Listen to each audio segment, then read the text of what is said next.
What's up everybody, this is Steve Sterlacci, and today we are looking at something a little bit new for me. For those that don't know, and if it's your first time here on the channel, I do a lot with digital amp modeling on this channel, so if that's your thing, consider subscribing and checking out the rest of my videos. I've got pretty much all the major players in the amp modeling world, and I kind of wanted to take a different approach to this one and look into a budget modeler. And the budget modeler that I found and have kind of been blown away with is this Flamma FX150b. And the main reason I wanted to choose this one is, what do you notice? It's on and it's not plugged in. So this is, from what I understand, the only rechargeable amp modeler that's out there right now. So it's a full amp cabinet, multi-effects suite, built into a small little package. And overall, I'm really enjoying messing around with this thing, and I'm gonna walk you through some of the pros, the cons, and here's some of the stock presets as we go.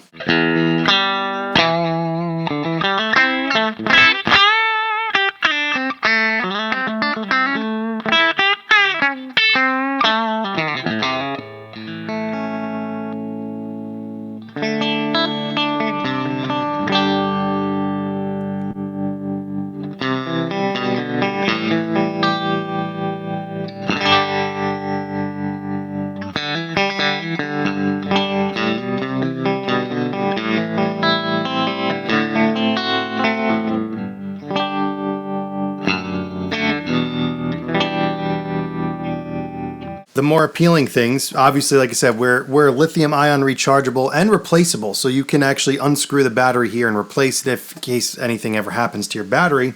But the touchscreen, 5-inch touchscreen, works really well. You have a defined set of effects and amps, so it's almost like the Pod Go in that sense, where you have a set number of things that can be in here. You can't mix and match, but you can change the effects order via the touchscreen. You just click and drag. It's really responsive, works really well, and really keeps up. It's really fast. And I think the goal with this is to be preset based. So whereas on almost every other modeler you have scenes or snapshots or something like that, this is a little bit different. There's almost no latency when switching presets. So the buttons all change presets. And the only way that you can change pedals is to double press the same preset. So if I double press this, you'll see the effects turning on and off, but when I press the others, I wind up changing the preset. So that's a little bit difficult in my opinion for this to be a gigging tool, but where I think this shines is the sounds, and the sounds have been really impressive. I'm pretty particular about guitar sounds and guitar tones, but even just scrolling the factory presets on this, I'm really impressed. And I'm not just saying that. I actually do think the amp sounds all are good. All the sounds that you've been hearing and that you're going to hear in this video are just stock presets that I haven't even tweaked. This whole thing's only 300 bucks, by the way. It's a pretty good price. Within that price range, I don't think there's really any competition that has a touchscreen and an expression pedal. Another cool thing, it does have a desktop editor, which the other touchscreen units, the flagship touchscreen units, do not currently have at the time of filming this video. This is one of the only ones, if not the only one, that has a touchscreen and a desktop editor at this point.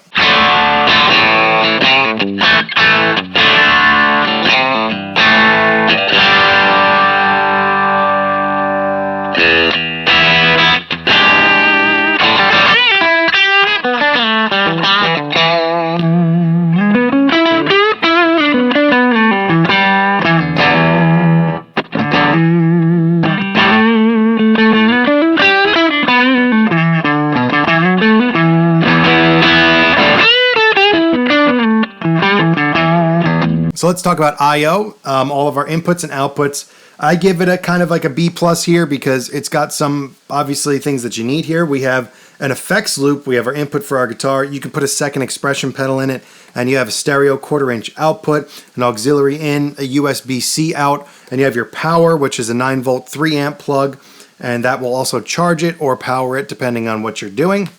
And another downer for me is that we only have an 1/8-inch headphone jack. I have all 1/4-inch headphone jacks. I feel like that's a little bit more of a pro feature in my opinion. Most of them have the adapters, the gold adapter you could unscrew and plug in, so it's not like it's a deal breaker. I do wish it had a XLR out. This is very much like the Podgo HX Stomp XL where there's no XLR out. And I would also really have liked to seen a MIDI out on this. I don't know if it does MIDI over USB. I haven't seen any of that in the literature. But I also think that this would have benefited from an external foot controller because realistically, something that's really frustrating is that we have 10 blocks, but we can only use one foot switch. So what? I don't fully understand what the point of all that is. With that one foot switch, you can assign multiple things, so you can have 4 or 5 things turning on and off, and you can get flexible with the one foot switch, but then the other two are always going to be changing the preset. I would love to see if they're ever doing firmware updates on this, a modes setting where we can choose to be in stomp box mode, or if we double press some of these buttons or something like that, or we go internally into the menu where we can select what we want these foot switches to do. I think that would really up the value of this because currently having only one available foot switch other than presets is kind of a downer. Now, that being said, this is a preset based unit, and what I mean by that is you can just have different presets for all your songs or for all your sounds. So you could have intro, verse, chorus, and be fine. There's literally I don't even know if there's a perceivable gap in audio when you jump from preset to preset. So instead of looking at it as an all-in-one where it's pedals or scenes or snapshots, you can just have all your presets set here and you won't notice any gap in audio when you're changing over. It also allows you to do preset spillover, so if you have reverbs and delay trails, they will drag over into your next preset change. So they are doing a good job of covering the preset switching despite not being able to be as flexible within a single preset. I think that makes sense.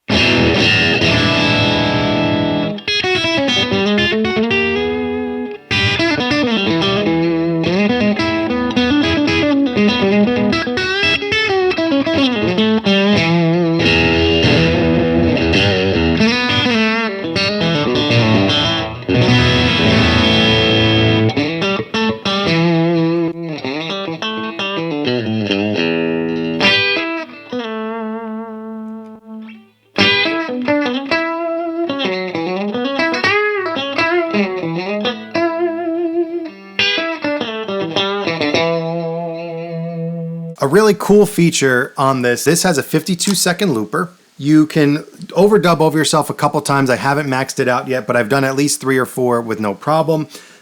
You have your stop and clear, but you also have a full drum machine. It's so much more inspiring to play to a drum groove than it is a metronome. So it's got 8 styles and 10 time signatures. I think that's what it's going with here. You can mix and match those time signatures with the different grooves and get different combinations. Basically, you have 8 drum tracks to choose from, and you can either dial in your tempo or use the tap tempo feature to get the tempo that you want. One downer about the looper, I don't see a way to undo or delete last. If you screw up, I don't know if you can delete the most recent take, and that's hopefully something, if there is firmware updates coming for this, that they can remedy. You don't want to be fully dependent on 100% perfect performance when you're doing your loops, especially if you're going to be doing this live. If you screw up a loop, you have to suddenly restart. Could be a complete train wreck.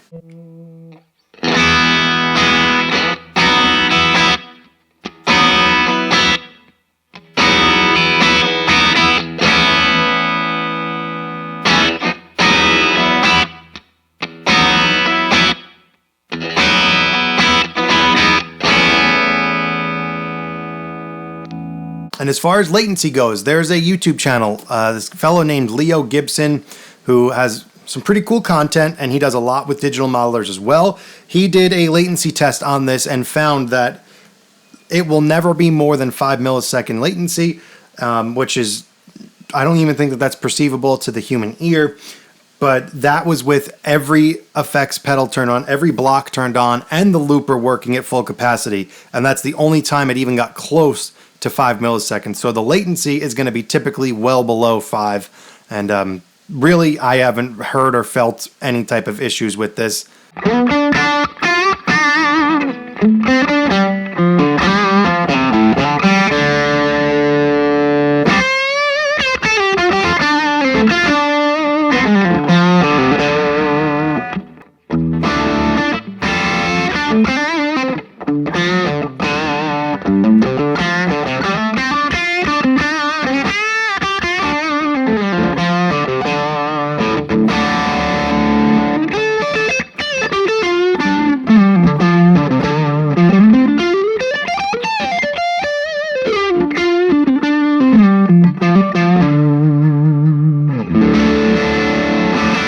So other interesting features, there's some cool stuff in this that is pretty well thought out. There's a USB interface, which I give a B+ also. The USB interface only goes up to 44.1. It doesn't go up to 48 kilohertz, which is kind of the standard for recording. Other cool things you can do though with that USB out, you can do a dry.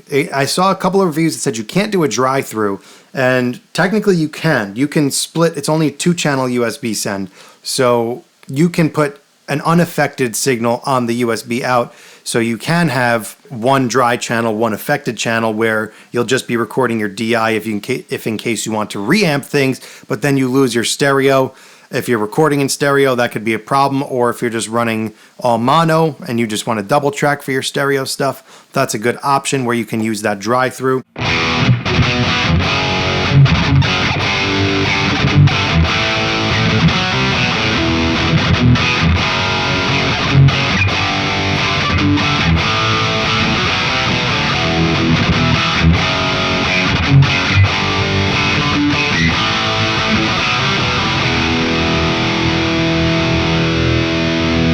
A global cabinet bypass per output. For a unit this budget and this small, this is a very well thought out feature here. What this means, and this is something that I've wanted to do with other modelers and cannot. You see here we have global cab. So when you're in the global cab, you can send a left signal out. If you're on, and I play mono live only. I don't use any stereo things live, so I'm always mono. So now I can take my mono out of the left channel, go to DI box front of house with my fully affected signal, or I can go out of the right output and send that to a cabinet on stage, like the Blackstar Amped 1 or something, and that can power a cabinet on stage without having the cabinet emulation built into it. You can load in your own IRs if you want to, but honestly, the cabinet block is pretty cool. You can pick your tube power amp section, so you can choose the tubes that you want. So it's basically power amp and cabinet, which is another feature that not many modelers do. I don't think any of them have. Maybe Fractal has power amp selection in their advanced menus. And it's a pretty flexible menu here when it comes to cabinet situation.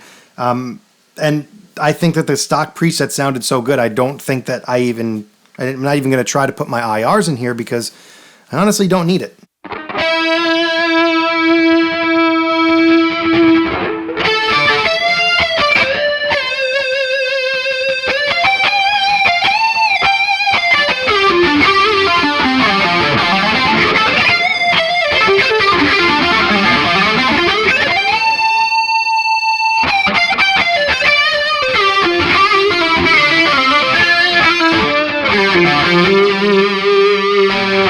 I think this is an ultimate practice tool, something that it can give you inspiring sounds, really simple presets, so I don't think that I would personally gig this without a pedal board.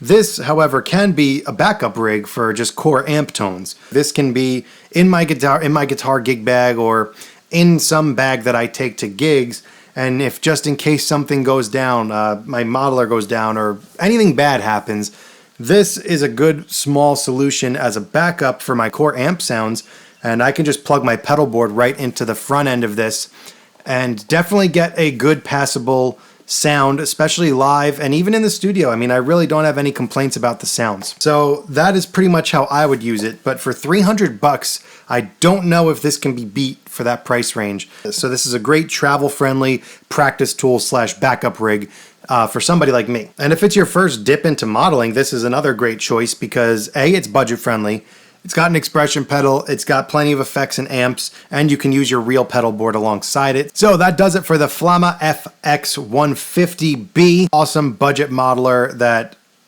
I think with a couple of firmware updates could really be something special. Right now, totally usable and amazing as is. Really great core amp sounds. Let me know what you guys think in the comments below. And if you made it this far in the video, thanks for watching, and I will see you in the next one.